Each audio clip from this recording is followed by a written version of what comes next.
Hello, everyone. Good afternoon or good evening.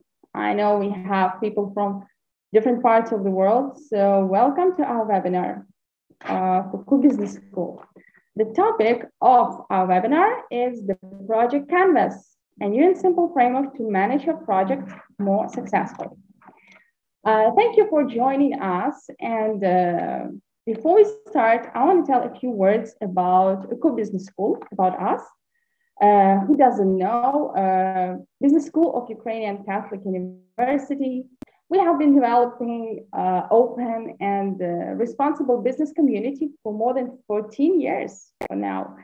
And we have 5 master programs, more than 25 executive educational programs, online courses, and so much more.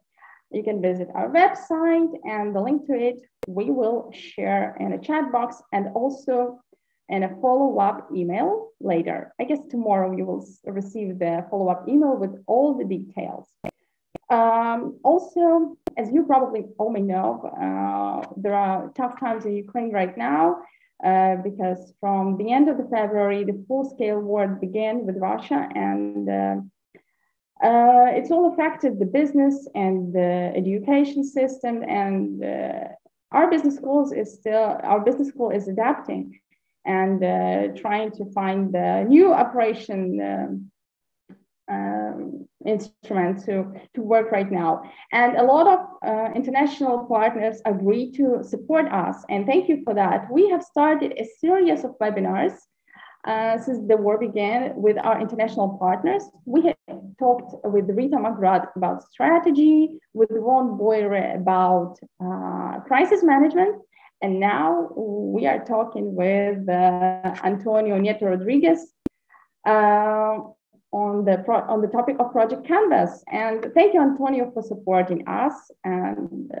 thank you for your for responding to it. If you want to watch previous webinars, you can do it also on our YouTube channel as well. A few organizational moments I want to tell you about. If you have questions during our meeting, don't hesitate and write it down in the chat box. Later, we will make sure that you have the answer. So during the conversation or after it, leave your questions there. For those who are in Ukraine, we have some safety rules. So, for example, me and Sergey, today, we are already in a safe place. So if there is an air alarm comes, people who are in Ukraine, please stay safe and follow to your bomb shelter. We will record this meeting, and you can watch this later. So don't forget about your safety, and don't be afraid to miss anything. Also, I know that a lot of partners and friends of Antonio are here, and thank you for joining us. I know some of you want to support UCU Business School, want to support Ukrainian Catholic University, and actually Ukrainian students, because they're great that they still continue learning. All of you are great if you're joining us. You are learning something new. So if you want to participate in some activities and you can help us, we will send you the form you can fill in also with our follow-up email. Basically, that's it for our organizational moments, and I am ready to introduce our speakers. You probably know already a lot of things about them, but one more time, I want to tell about Antonio Nieto-Rodriguez, and I'm very happy to have him here. He is an author of Harvard Business Review Project Management Handbook, the article, The Project Economy Has Right, and other books. He is a former chairman of the Project Management Institute, the founder of Project & Co. and the Strategy Implementation Institute. I am sure that Antonio will tell a little bit, not a little bit, but much more about him, and probably you know about him more. I also want to tell a few words about the moderator of today's meeting, and he's Sergey Potapov. He's a consultant coach and the project management lecturer at UCU Business School on key executive MBA program and others, including the online courses. By the way, we have our online course, Project Management Basics, that starts by the end of June. And of course, you will receive link to it in your follow-up email later. And we are almost ready to start. Just one more thing before we start discussing from all our community of UCU Business School. This is an important day for Sergey. So one more time, we want to congratulate Sergey on his birthday today, because even on this special day, Sergey agreed to be with us. Sergey, we wish you we wish you great people around. We wish you great health for you and your family. And of course, safety, because safety is the top priority for Ukrainians right now. And the victory that is coming very soon, we believe. So thank you for being with us on this day. If you also want to congratulate Sergey on this day, you can write this down in the chat box, and I see some of your writing. So thank you for that. So we are ready to start, and I know that Antonio is ready as well. Antonio, the floor is yours. Thank you for joining us today. You can start sharing your presentation. For the introduction, Olena, it's a pleasure to be here with you and contribute a little bit, if we can, from our side to, I don't know, make you feel a bit better or learn some tools that can help you go through the terrible situation that you're all going there. We're watching, we're feeling bad, but we feel like we cannot do much, unfortunately. But yes, I thought it was a good opportunity to just have this webinar and see, that we get together and you never know, maybe there's some more support that we can provide you. But yeah, it's just sad what we're seeing, very sad. You're showing the world also amazing leadership. So this is something that it will remain in the history as great leadership examples, perseverance, teamwork. So I want to praise what you're doing there because it's been recognized. Maybe you don't hear that, but yes, really admiration on the way you're handling the very difficult situation. So I've put a few slides together. I will focus on one tool that is being used more and more in companies, but I want to also set a bit of the context of a topic I covered before, which is the project economy, and it's impacting, of course, many people. And if we have the time, I'll do a little case study as well. So I'll try to go quickly. I know I have about 45 minutes, 50 minutes, and then Sergey will take over from there, correct? So let me start by, I see still people joining in, so welcome everybody. My background, I think Ole has already mentioned. I was the chairman of PMI in 2016, global board for 6 years, and there, during my chairman, we launched an initiative called Brightline. Basically, the idea was to try to connect strategy with projects. That's where I've been focused for 20 years of research on teaching and mostly teaching senior leaders and non-project management professionals how to carry on their projects more successfully. And you can see below my different books. The last one is from HBR. So yeah, you'll find a lot.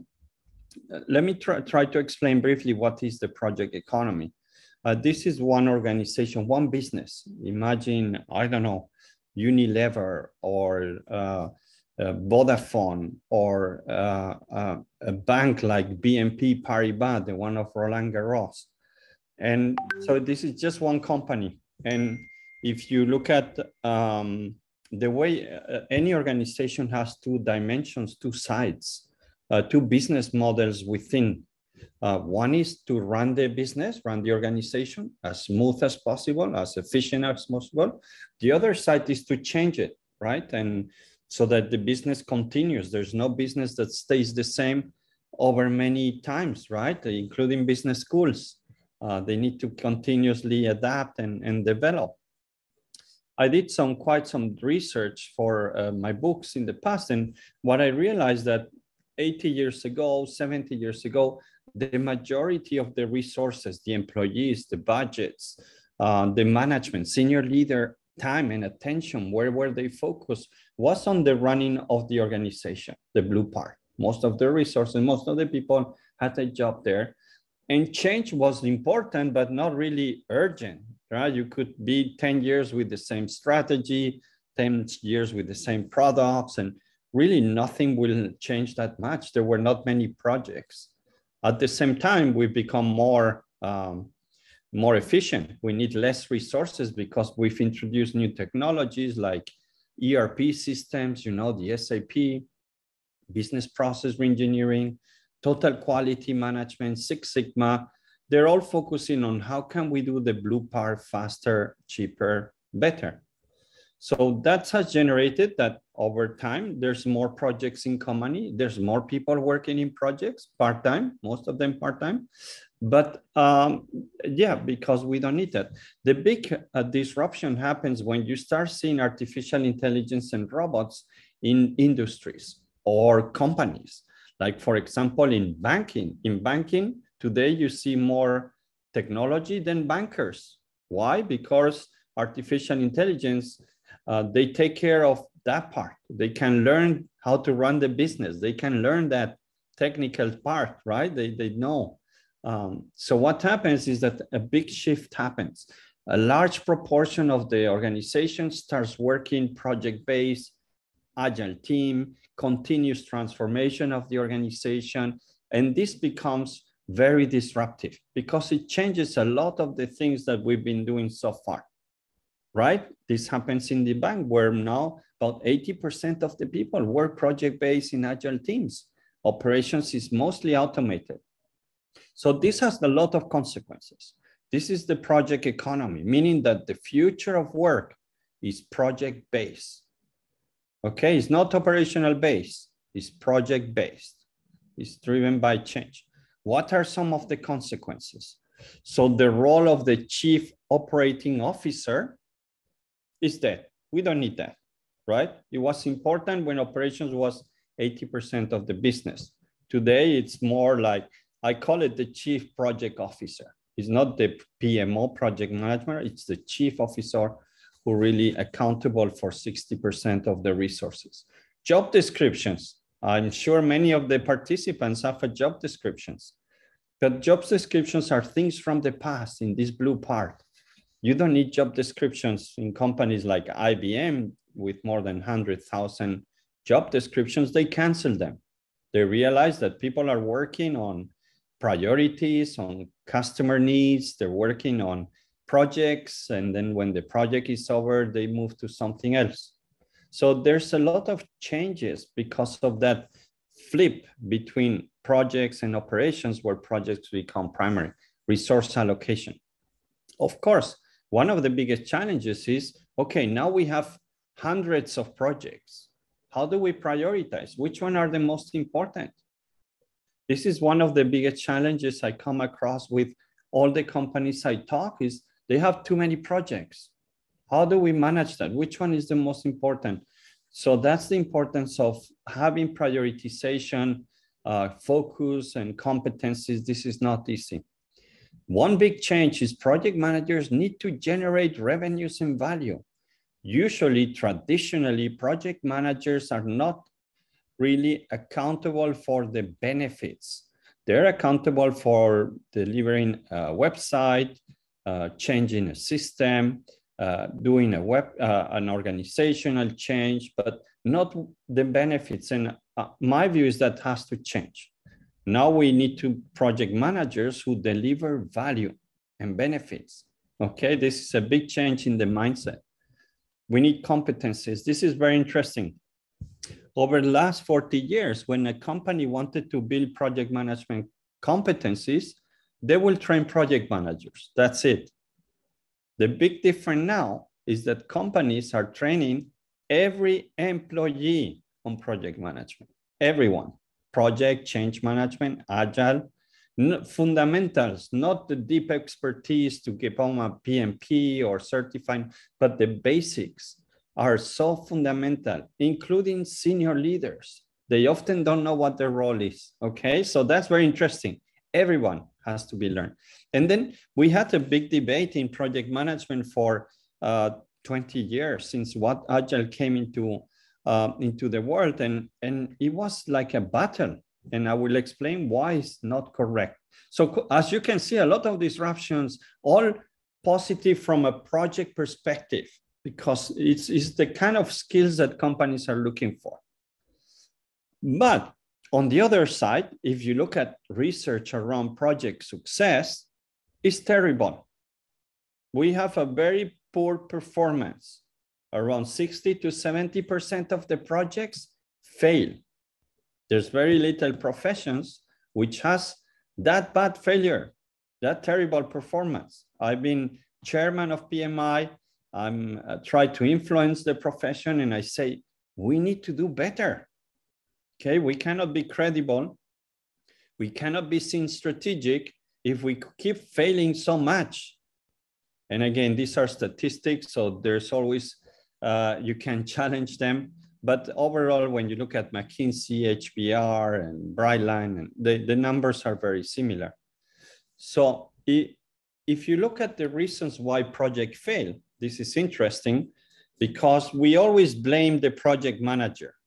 We always say, well, this person, it's the problem. But I've grouped them, I've grouped the reasons and the weight they have. And for me, only 1/3 of project failure is due to the project manager or the methodologies, or just 1/3, okay? The other 1/3 is the senior leaders. They don't know how to be good project sponsors. Yeah, they love to be sponsors, but they don't know what to do. They're never showing up. They're not available. They don't dedicate time. And the third that's missing is the organization and the culture. To be agile, to be project-driven, you need to change your structure. You need to reduce the layers. You need to change the culture. It's not about command and control. So as you can see, these are areas that we need to work. Traditionally, in project management, most of the project management courses, they will focus on teaching you that part, okay? That we can get better, we can learn, we can do PMPs and so on. Here, we didn't do much. We just hope that the senior leaders will do their job, but just hope. Maybe in 20 years, I've never seen really many of leaders doing their job here. And then here, the culture, and so we will not do much. My way of looking at this now is, as a project leader, project manager today, in this new world driven by change, you need to know that, but you also need to say, hey, senior leader, CEO, I need you. You need to be involved in my project. You want this project to succeed, put time on it. We make decisions together. Be part of the steering committee. If you don't do that, CEO, then this project is not going to work. So what I'm saying is that we need to say, okay, I know senior leader is important for me. I will pull them into my project. And the same for that part. You say, okay, we have a lot of process, we have a lot of hierarchy, but for my project, we need to be more agile. And we preferably have full-time resources and so on. So we need to be aware of all this so that we can be more successful in your projects, okay? So that's the high-level picture. Then I'm going to go quickly through, you know, we talk a lot about disruption in healthcare, disruption in cars, disruption in energy, but I thought to myself, how come we never talk about disrupting project management? The numbers are terrible. It's a process or method that's been there for 40 years. How can we expect that, yeah, we keep doing the same as we've done in the past? So I thought, yeah, we need to change things. And that's what I proposed in the book. I'm just going to highlight a couple of things.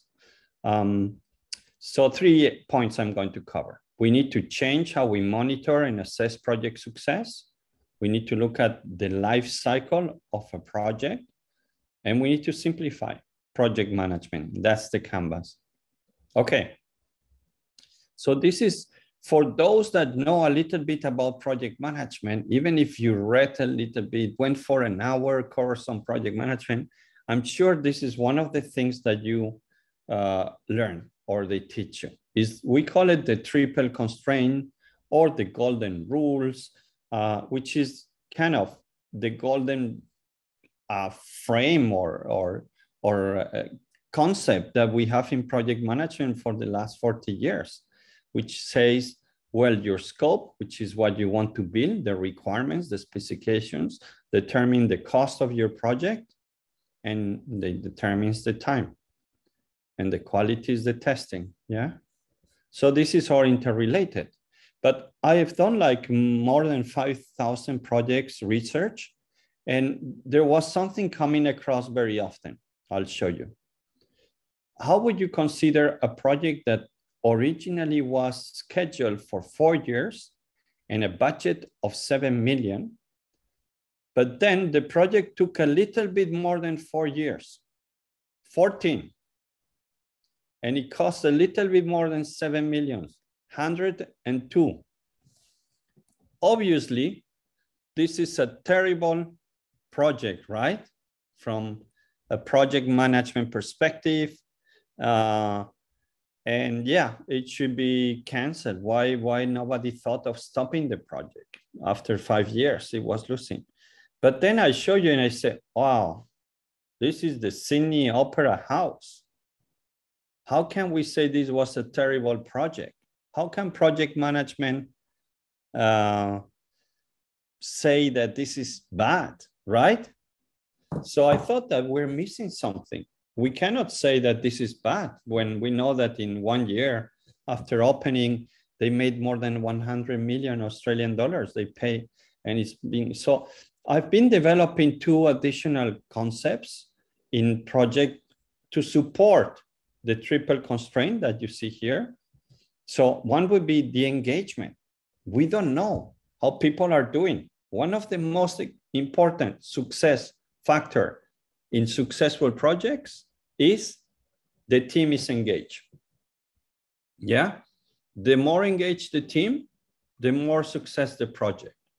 And we don't have that today in our metrics. It's not part of the triple constraint. So I said, okay, the alignment is very important. And I'm going to talk about the purpose. Alignment of the team happens when you, for example, you care about, I don't know, about sustainability. You care about plastic and you don't use that. And then in your company, you're launching a sustainability transformation project. Well, obviously, if I care about sustainability and I'm working on a project, I love that, right? That connects my personal with the project. That's the alignment. So what you're doing connects with it. Dedication, you need to put time. It's not just because you like the idea that things will get done. You need to put time. And I think for important projects, you need at least 50%, right, of your time. If you put just 10%, that tells me that project is not a priority. Same for senior leaders. And then recognition. In the past, in project management, you were telling thank you to the team after the project was over, maybe 12 months or 18 months. That's when you give feedback. I think that's a bit far, no? Now what we need to do is giving more regular feedback, thanking people more regularly, providing more opportunities to develop. So like the Agile sprints, every 2-3 weeks, there's a bit of retrospective and feedback. So that's one thing, the people. The second is a bit more on the Sydney Opera House is, okay, what matters most in any project is this part, the benefits, the value that we're creating. That's the main driver. Your project might be, we don't want that, but might be late. Your project might be costing more. As long as the value is going to be delivered or is being delivered, that's the most important. And it's not just financial. It can be any type of value. The risk that we're taking and sustainability. Okay, so that's kind of one of the things that I introduce here. Keep the triple constraint on the right side, but add more views on the value and on the people. And then we'll give you a good picture of the project. If you have this one not great, but this one great and this one great, that project is most likely being going to successful, right? And if you have this great, you have a great plan, but you've not looked at the benefits and you don't have engaged team, that project is going to be a disaster. Okay? Then I hope you're all following. I'm trying to explain it as simple as possible because we in project management tend to be super technical. Okay? So just make it simple. Agile and Waterfall, there has been this kind of friction, and over 20 years, Agile came into the world in 2001 and say, forget about project management. It's bureaucratic, it's process driven, it creates lots of paper. We don't want that. We want to be Agile. We want to develop applications very quickly, change them as much as possible.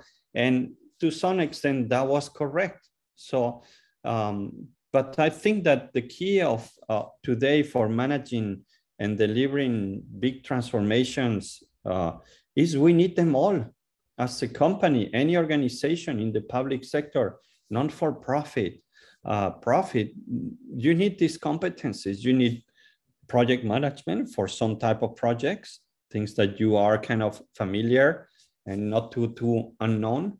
But you also need Agile because there will be things that need to be developed a bit more iterative in any kind of business. And you need to learn maybe some program management. And maybe some parts can be done just through continuous improvement and Six Sigma. So that's kind of the competencies, what you need to be aware if you want to work in this space and be successful as a modern project leader. You can have a very strong understanding of project management, but at least know a little bit about Agile.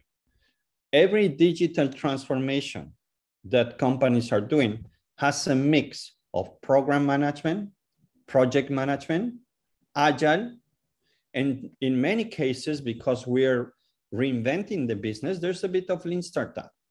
So if you try to apply just one method, either program, project, or just Agile to digital transformation, they fail 100% guarantee. Okay, that's things that we've been doing wrong, and we need to change that.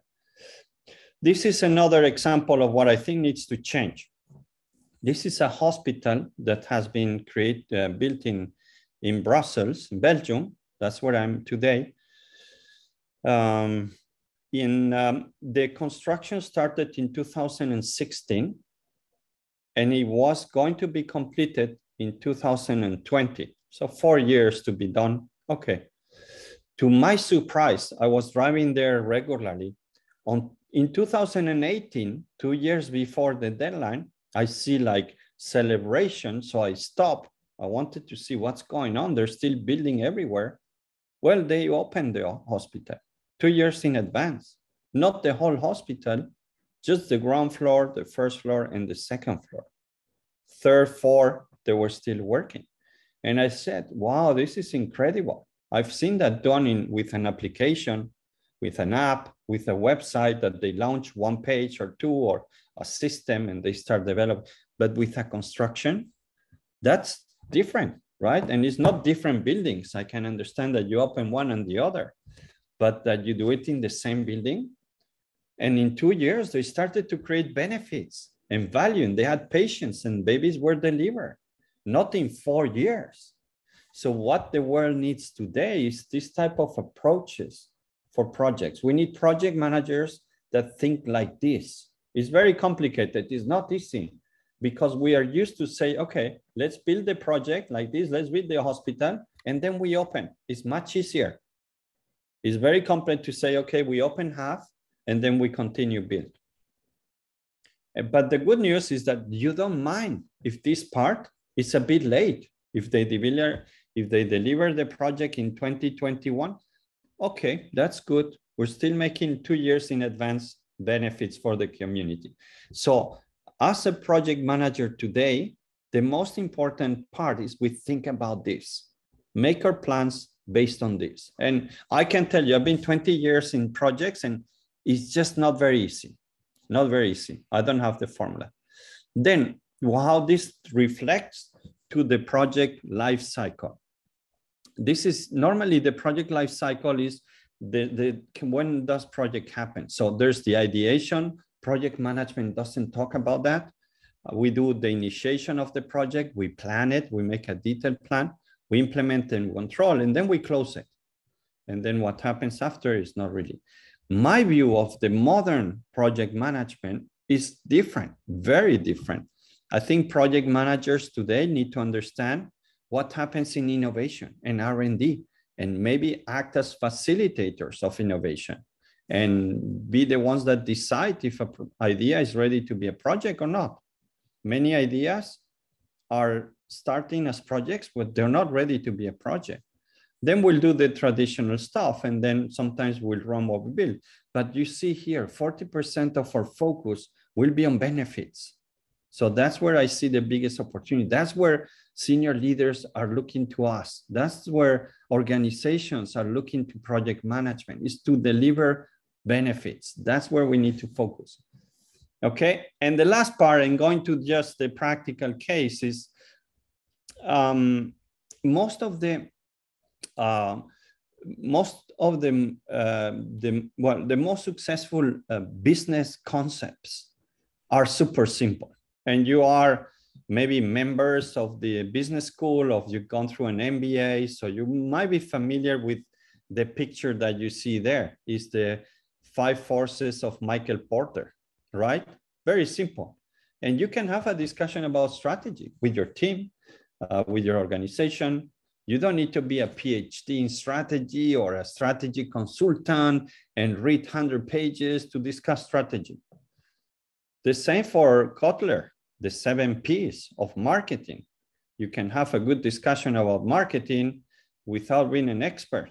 At least we all understand there's 7 elements. Let's try to address them. There is the business model canvas. I don't know if you know Alex Osterwald and Yves Pignon, they're good friends of mine, and they inspire me and they review my canvas. But this is when you want to look at your business, look for competitive advantage or reinventing your business. Very simple 9 building blocks. Agile was very simple too. But if I tell you, how about projects and project management? Is there something simple in that world? No, there's nothing simple. There is the project charter, maybe that's 20, 40 pages that very few people read that. There's the PMBOK, which has 752 pages. That, yeah, it's great resource. It's really good resource, the best. But that's for experts, for the normal projects, for all the participants. You're all doing projects for sure. Which is the tool that you can use so that you understand the fundamentals and you can see if your project is good or not. There's nothing. So I work for many years trying to simplify, to find a way to create that one pager where we can look at all the elements of the project. And this was in 2018. I created what I call the project canvas version 1. You see 14 boxes there, and you can get this for free on my website. You download and you can play with it or use it or change it. But at one point, Alex Osterwald and Yves Pignon, they told me, Antonio, you have 14 boxes here. And it's just for a project. In our business model, we have just 9. So for the new book, the Harvard Business Review, I created the one here. So it's just a simplification, 9 boxes. And that's the one I'm going to just quickly cover because I want that we use it. So it has 3 dimensions. As you can see, the foundation, going to cover that. So foundation is the basis of your project. And I put a lot of emphasis on the purpose. The purpose is talking about why are we doing this project? Not what the project will do or how it's going to look like, but why are we doing? For example, if I have a project manager in my team and she's working on an HR system, and I ask her, why are we doing this project? And she said, well, because the old HR system is old and the new HR system has functionality for communities. or people, and I ask, why do you need communities in your HR system? Because our employees are not happy. They're disengaged, they're leaving. So we create a bit of a communities like social media, they will be able to communicate, we can talk to them, and they will be a bit happy. And I ask, why do you want people to be happy? Because we'll be a better company, we'll perform better. So I told her, listen, Maria, your project is not about a new HR system. Your project is about making employees more happy, right? That's the purpose. Why are we doing the project? Ask 5 times, why are we doing the project? Not the HR system, not the app, not the product, not the digital transformations. Why do we want that? Then we have the investment. So that's the business case, basically, the cost and the benefits. And very important, as you see, the benefits is very, very important. We need to do better. It's not just financial. It's making sure that we capture all the benefits. The second dimension is the people. So as you can see, it relates a bit to what I showed you. And the people is the sponsor. I'm just a big believer that if you have an engaged sponsor in your projects, engage and dedicates time, your project will have big chances to succeed, okay? And it can be the CEO, it can be a vice president, but if that person is supporting you, your project will accelerate. Resources, so it's about having the right team, the skills that you need, creating high-performing teams, and then the stakeholders, which is about getting buy-in or avoiding resistance, right? So that part is the second. And then the creation is a bit like what we talk on the triple constraints is, what are we going to produce? What is the deliverables? And then you have also, what's the plan? Are we using Agile, or are we using more the traditional project management, or are we using a hybrid approach? We can do that. By when? How are we going to take that?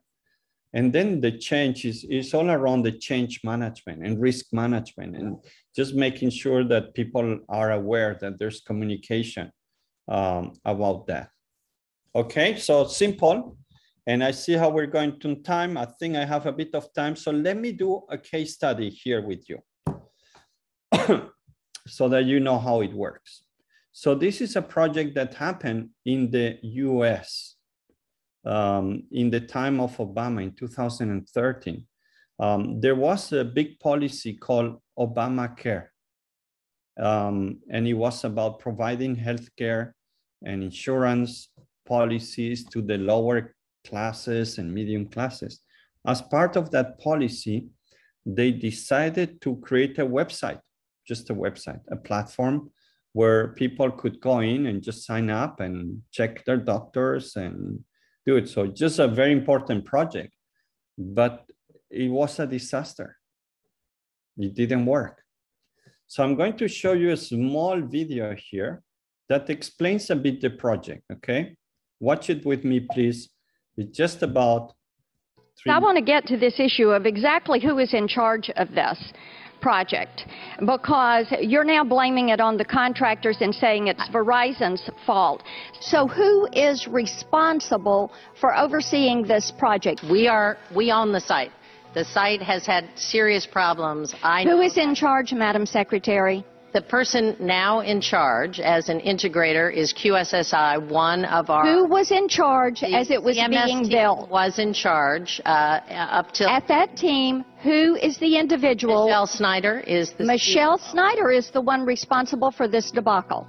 Well, excuse me, Congresswoman, Michelle Snyder is not responsible for the debacle. Hold me accountable for the debacle. Okay. I'm responsible. Thank you. I yield back.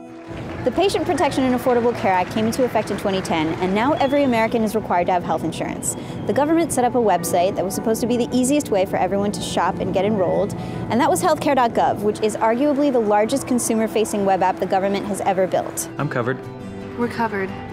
Now we're covered. Enroll now at the Health Insurance Marketplace at healthcare.gov.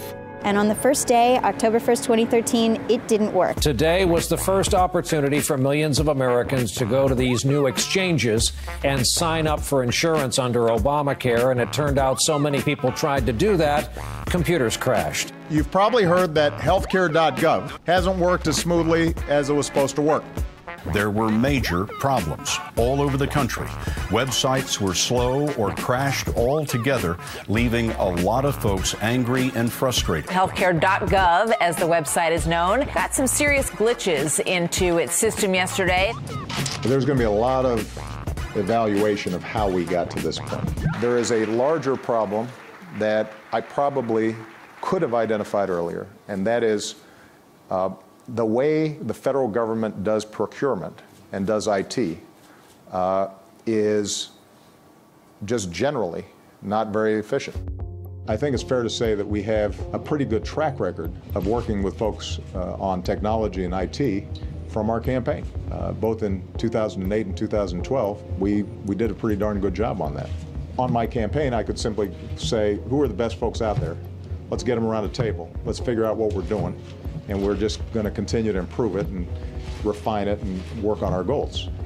If you're doing it at the federal government level, you're going through 40 pages of specs and this and that and the other, and there are all kinds of laws involved. Right now, the procurement process basically says that you have to buy a website like you buy a battleship. How many different companies ended up working on the final product? The contract that CMS ended up using to fulfill most of this work had 16 contractors on it. And if you go through and look at all of their subcontractors, there's, at least a dozen more. The contractors that built health. Okay, so you get a feeling. I'm not going to show the whole video, but if we look at this project through the canvas, this is how it would look like. So the purpose, it makes sense. It's a project which has a higher purpose, which is providing insurance and healthcare to people that need that. The investment is not a problem. It's an important project for Obama, so it's not a question. And benefits. Clear as well. But then when you start looking at who's the sponsor, nobody really knows. There was no sponsorship of this project. The resources, well, okay, regular. You had a lot of contractors, right? So it was a bit of a mess. The stakeholders, a big group against the project. The deliverables, well, it was a website, but it was very massive. Every time you have a big project, the best thing is to do it in small pieces. Here, they went for a big bang approach. That's why the time is also red. They didn't deliver. They changed the communication. They didn't manage very well. And the last section here, what it says where, is they said that the project takes place in the public sector. And they're saying that the way we do technology projects in the public sector, it's very old-fashioned. We have to do a lot of requirements and paperwork and approvals before we can do any changes. So it's just not very appropriate. So you can see that this project, even before it went live in October 2013, we could have done the same analysis and say, well, this project is going to fail for sure, 100%. Right? This is what we want to do, is be proactive. You can't predict project failure. If you have more than 4 reds in this canvas, your project most likely will fail. If you have 5 reds and 6, your project will fail unless you do something. Okay? But then who goes and say, hey, Obama, sorry, your most important project is going to fail. You're not going to make it. So it requires that you have the courage as well. Yeah, you cannot just say, let's wait and hope that the project gets better. No, as a project manager, is the first thing you need to go is say, Obama, we have a problem. Let me give you another example and then I finish here.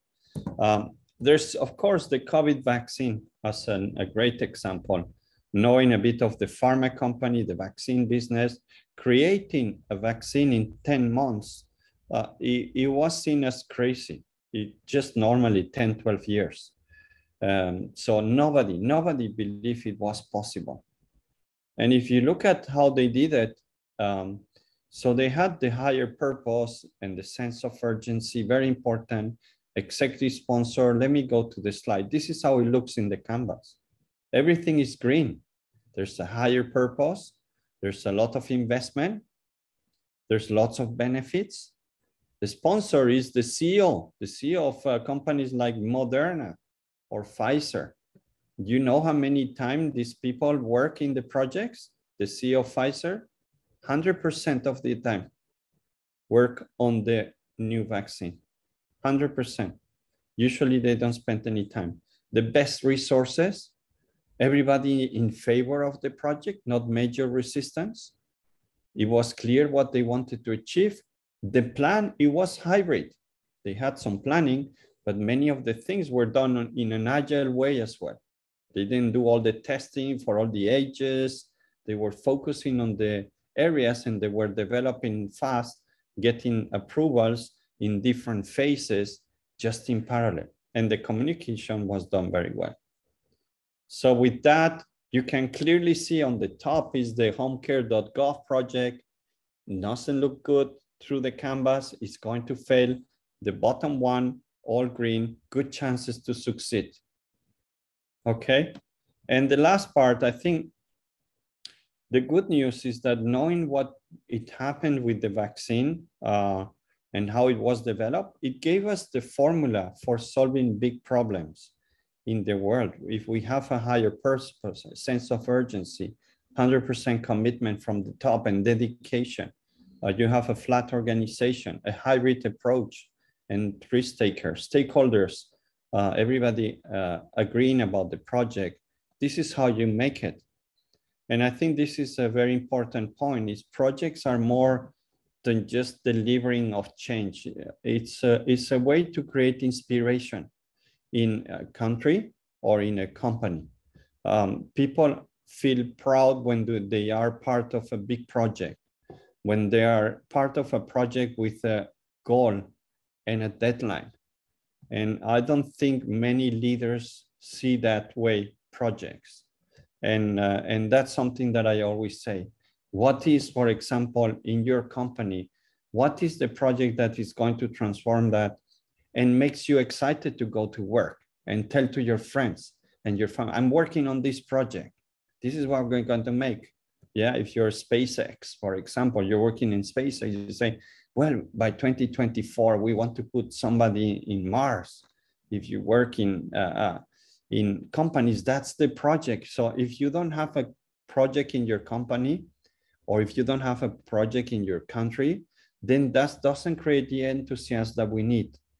So that's more a kind of a suggestion. We always need a project with a goal, an ambitious target to feel motivated and engaged and proud. And with that, I leave it to you, Sergey. I'm done with the slides. I think it's just on time. Yeah, back to you. Thank you, Antonio, so much for this great presentation. And from my side, my opinion is that the project canvas, it's quite a new tool for me also.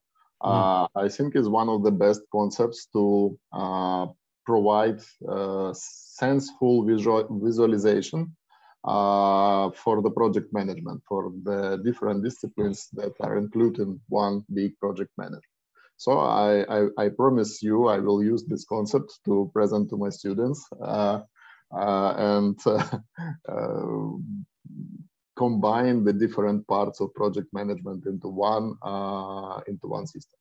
So thank you for your attempts to provide this very clear, simple, and powerful tool. Also, I'm sure that a lot of our participants are familiar with Osterwalder's business model canvas, and I'm sure you will see a lot of similarity in these beautiful tools. So I want to add some my thoughts about the practical use of this concept in Ukrainian projects today. It is difficult to cover all parts of the canvas, so I'm going to choose my personal favorite, my personal number one in project management, the challenge how to measure benefits, because it's easy to claim the benefit and it's very hard to validate or measure them. Yeah. I'm sure that everyone that who is familiar with projects understand deliverables, because deliverables are objective, but benefits and values are subjective, and different stakeholders will apply their personal judgments, their personal point of view to the result of the project. Also, I know how difficult in Ukrainian language is to separate or split result into two different parts, into objective and subjective. Because in English, you have output, outcome, and that's very close, but has different patterns. But in Ukrainian, we usually use the word result, результат, and this word describes two different options, and I'm sure it brings a lot of chaos in our projects. So in our short discussion, we will focus on outcomes, benefits, values, so on this subjective part. First of all, I'm sure that you have to be sure when you start your project, when you initiate the project, you have to be sure that all stakeholders have clear understanding of the consequences of the project, or how the project will affect their lives, the situation, and the environment for the project. So the first idea, please describe and calibrate the amount of the effect or outcome with different stakeholders and try to find important benefits for all of them. Usually it's quite difficult because we like to find key stakeholders, just have a minor conversations with them, find something important for them, and then focus all the project, all the activities in the project to achieve the special benefit for very narrow part of the stakeholders. But in any case, we understand that we have usually dozens of stakeholders in our project, so don't try to speed up the initiation of the project. So I really like the idea to focus up to 20% of your efforts on the ideation phase. So try to find the benefits for all the stakeholders. When you're trying to describe the benefits, please do not forget that people are human, not machines. And I'm sure that everyone from our participants, at least Ukrainian part of participants, observe today a lot of volunteer initiatives. And I'm sure that these initiatives reach our souls, awakening empathy, and it's absolutely understandable that that's not about technical stuff. So I think that today it's much more important for us to understand that car could evacuate wounded persons from the war zone than the engine's power or fuel consumption or some other technical numbers. I think that today it's very important to try to touch the personal, some emotional part of the participants, of the stakeholders, and focus the benefits, including this emotional, not only rational side of our human part. I really like the idea that usually benefits are combined with universal values: honesty, dignity, trust, love, fairness, and everyone can continue this list on your own. And that is very important because you can always collect persons, collect stakeholders across something that is valuable for all of them. And it helps us to share the understanding of benefit between different people using these universal values. I think it's very interesting, and we can see a lot of cases and examples in Ukraine today that benefits are very close and very combined with our culture, with our cultural context.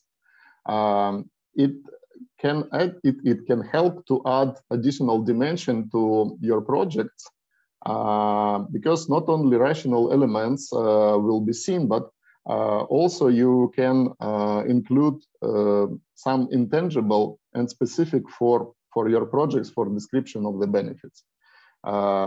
I'm sure that today in Ukraine we create absolutely new level of modern culture codes that will definitely impact not only our future, but maybe the future for all the world. And for example, maybe my favorite one is Hold On, a cupboard from Borodyanka, Тримайся, Borodyanska шавка. And that's something special, emotional, valuable, but still intangible that you can use to describe some benefits, and it is important for all of us.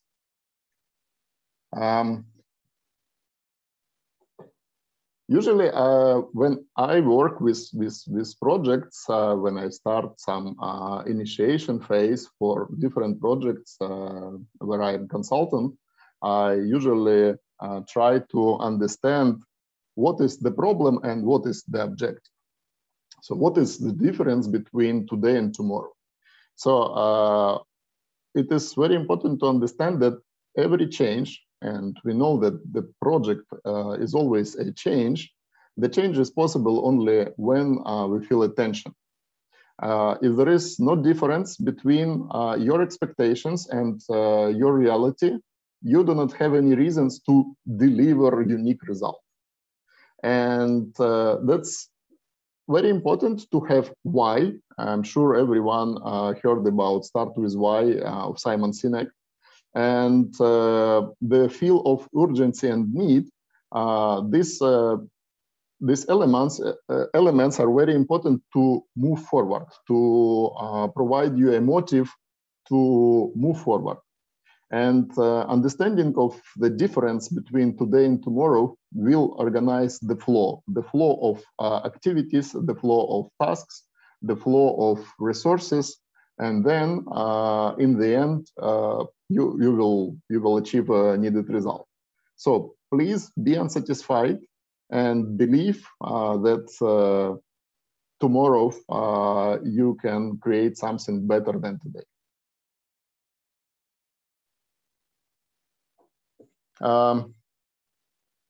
Additional part, speaking about the benefits and considering the intangible nature of benefits, it is important to quantify and quantifiable. It's necessary but not sufficient just to talk about benefits, just to describe them as a culture code or something like this. Not only give them some names and describe with sentences, also it is important to measure them, because just measurement can give you the information, have to make managerial decisions during the implementation of the project. And it is impossible to measure some benefits directly if you cannot, put some liner to check the result, to check the measurement. Maybe it is important to try to quantify some changes in behavior of stakeholders, what they will do in other way after the project implementation, what they will do not like today. And you can try to use some tool, impact estimation. What does it mean? So if you have some benefits, you can try to split them to the smallest parts, and we can call them qualities, or I also prefer value attributes. And then you can give to these attributes some points. For example, how important this element is to the overall value, for example, from 0 to 100 points. And then when you use, for example, different variants or alternatives, you can give different points to different variants. And then you can calculate the overall value for every variant.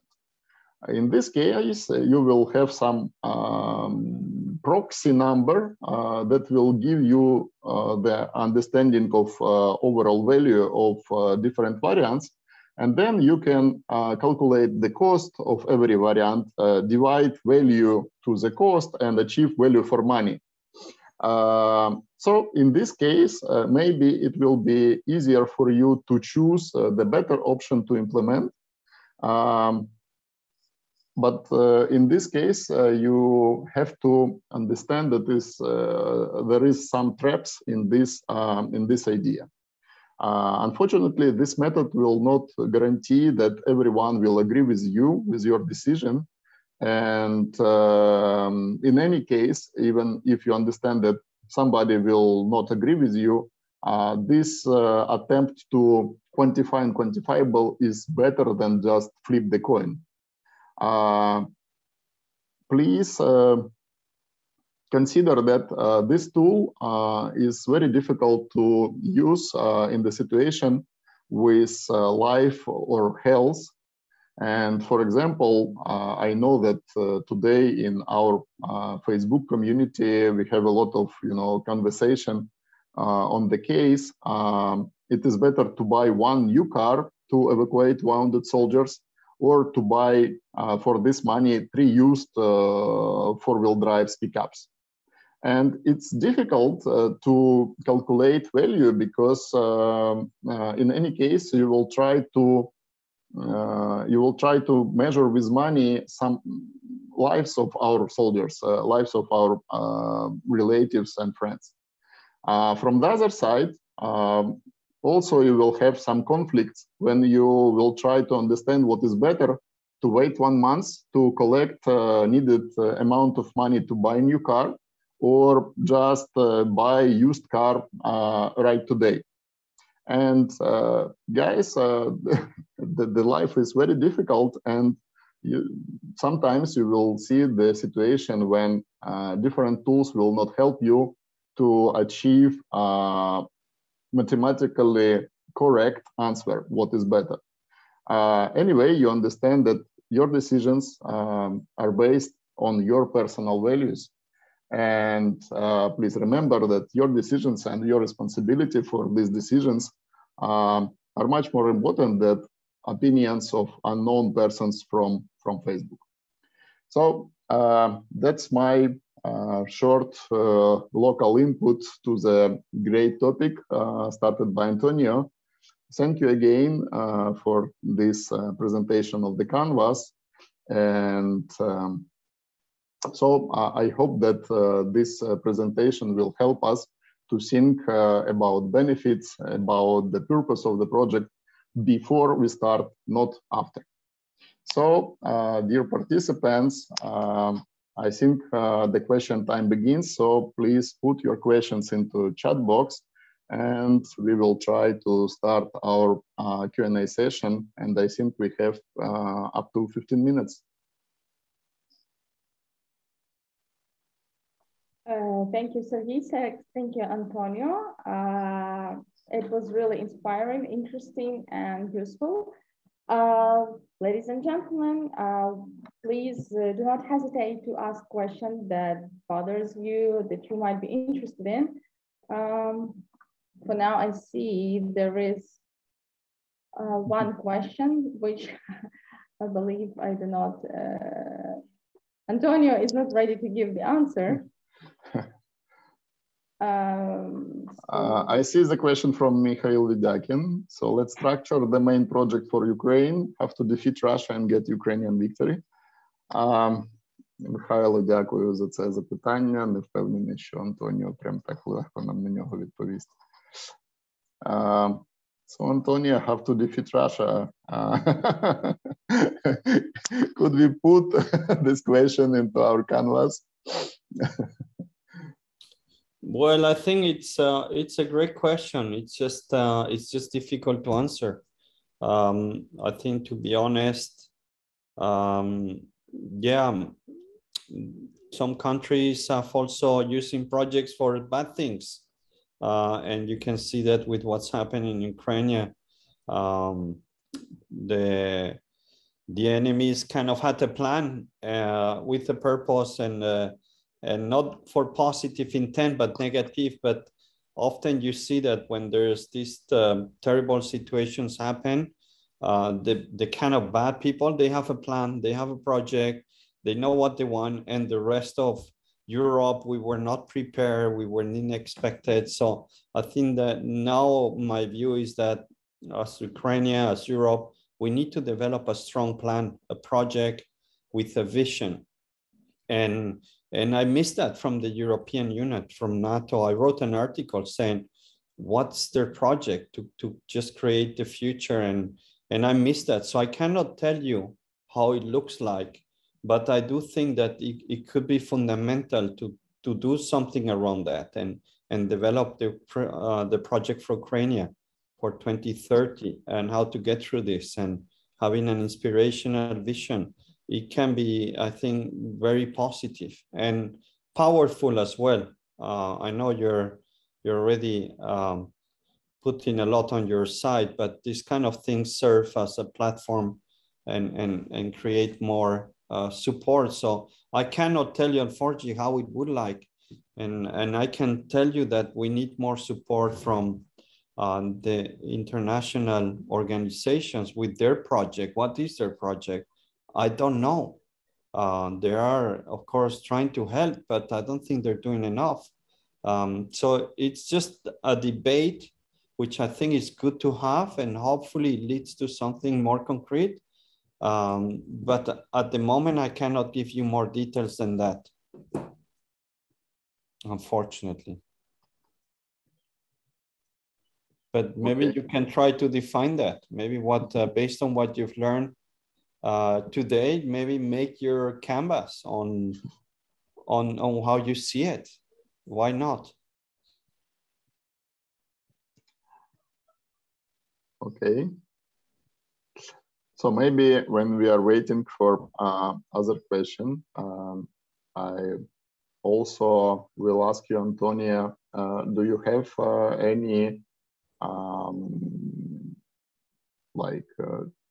tips and tricks how to combine business model canvas with project canvas?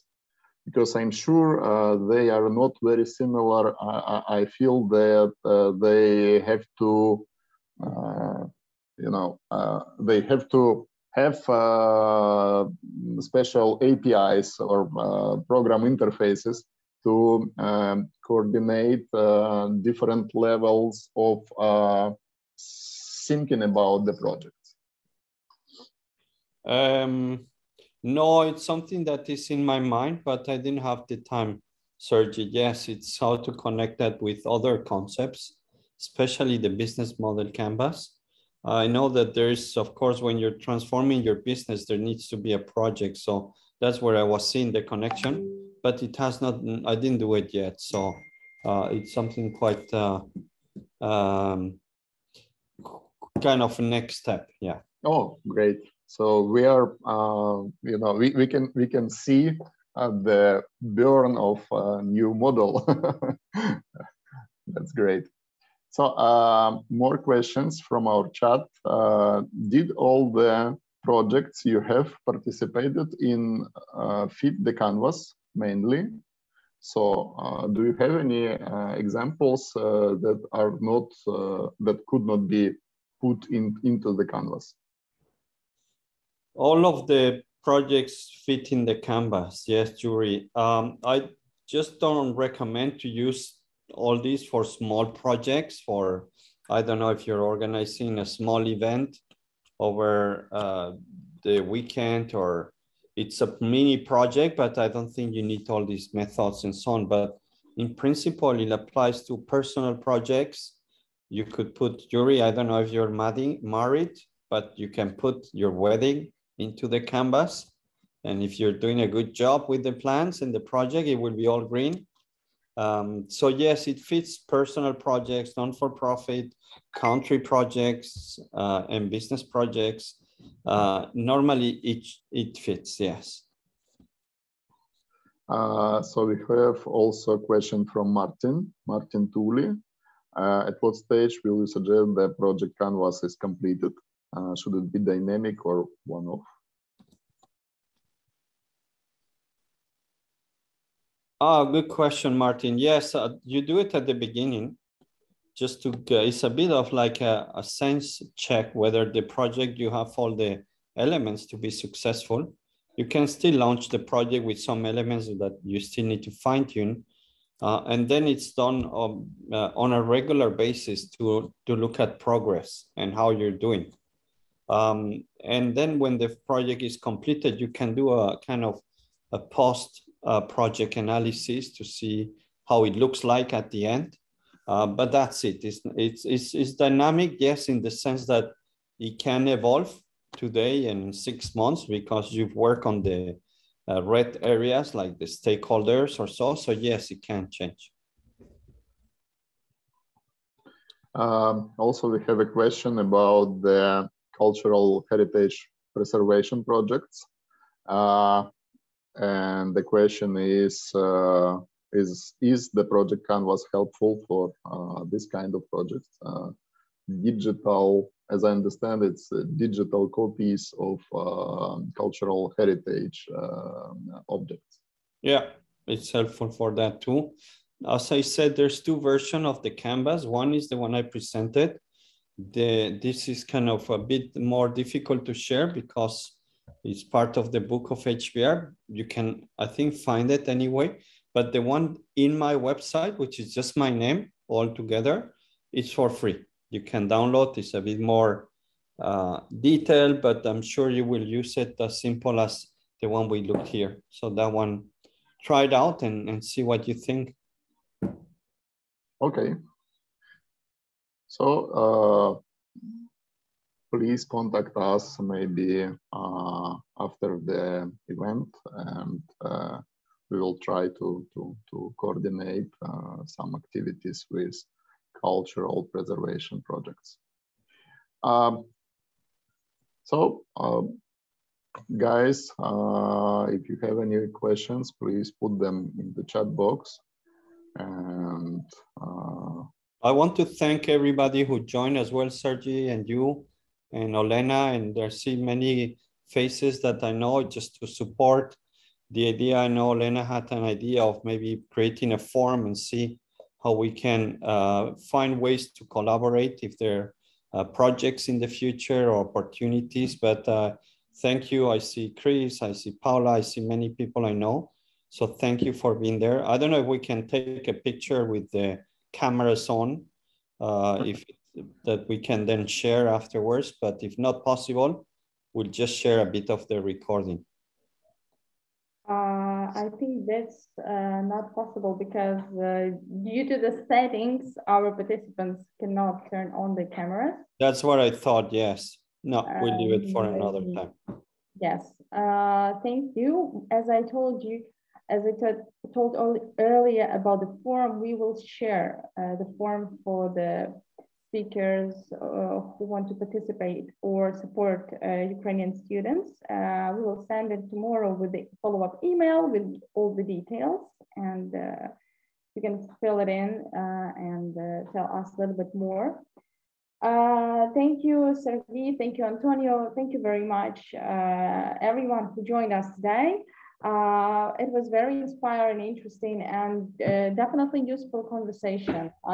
We will put the recording on our YouTube channel, and we will send you the link Follow our YouTube channel to watch more webinars and do not miss any of those. If you're watching us on YouTube, please subscribe to our channel and follow up for more. Thank you very much and have a great day, night. Thank you, Antonio. Yes. Thank you.